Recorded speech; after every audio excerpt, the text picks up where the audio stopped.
வராகி அம்மனில் வேண்டுதல் வச்சுக்கிட்டேன், எல்லாமே நல்லா நடக்குது. நான் என் குடும்பத்துக்காக வேண்டுதல் வச்சுக்கிட்டேன், கண்டிப்பாக எல்லாம் நல்லபடியாக நடந்து முடிஞ்சிருச்சு.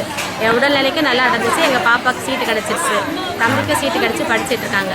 என்ன படிப்பு? தம்பி லாயர் படிச்சுட்டு இருக்கான், பாப்பாவுக்கு லா சீட்டு கிடச்சிருச்சு. கவர்மெண்ட் கோட்டாலே கிடச்சிருச்சு. அந்த வேண்டுதல் இல்லாமல் வேண்டுதலுக்காக என்ன நான் வந்து இங்கே 5 கிழமை மஞ்சள் அரைக்க சொன்னாங்க.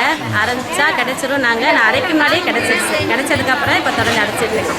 என் பேர் பாக்கியலட்சுமி, விளப்பூர்லேருந்து வருவேன். வராகி அம்மன் நினச்சதை நடக்கும்னு சொன்னாங்க. போன வாரம் அம்மா பௌர்ணமி திதிக்கு வந்து மஞ்சள் அரைச்சி வச்சுட்டு போனேன், வீடு கட்டணும்னு நேர்ந்து. அது இந்த வாரத்துக்குள்ளே நிறைவேறிடுச்சு.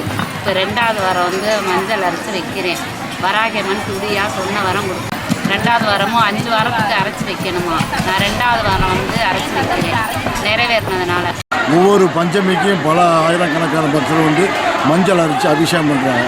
மஞ்சள் அரைச்சி அபிஷேகம் பண்ணுற எல்லா காரியம் நடைபெறுது. ஒவ்வொரு பஞ்சமிக்கும் கூட்டம் அதிகமாகிட்டு தான் இருக்குது. சிறப்பாக அபிஷேகம் நடக்குது. அதே மாதிரி அன்னதானம் சிறப்பாக படுறாங்க. வராகி அம்மனுக்கு வந்து மஞ்சள் அரைச்சாவே நம்ம நினைச்ச காரியம் நிறைவேறுங்கிற ஒரு ஐதீகம். நானும் பல தடவை கோயில் கட்டி எத்தனையோ பறையில் வந்திருக்கேன். எனக்கு செஞ்ச காரியம் கண்டிப்பாக நிறைவேறிச்சு. அதனால் நான் ஒரு வருஷம் சரி மாத பஞ்சமிக்கு அவசியம் அவளை கலந்து கொண்டு இந்த அம்பாளுடைய தரிசனம் போயிட்டு வெளியூர் மக்களாக நிறைய பேர் வர்றாங்க. அன்னதானம் சிறப்பாக நடைபெற்றிருக்குது. அதனால் இந்த கோயிலுக்கு வந்து எந்த ஒரு வேண்டுதலை பட்டாலும் கண்டாக நிறைவேற்றி இந்த வராகி அம்மன் நல்ல சிறப்பாக அமைச்சு கொடுக்கும்.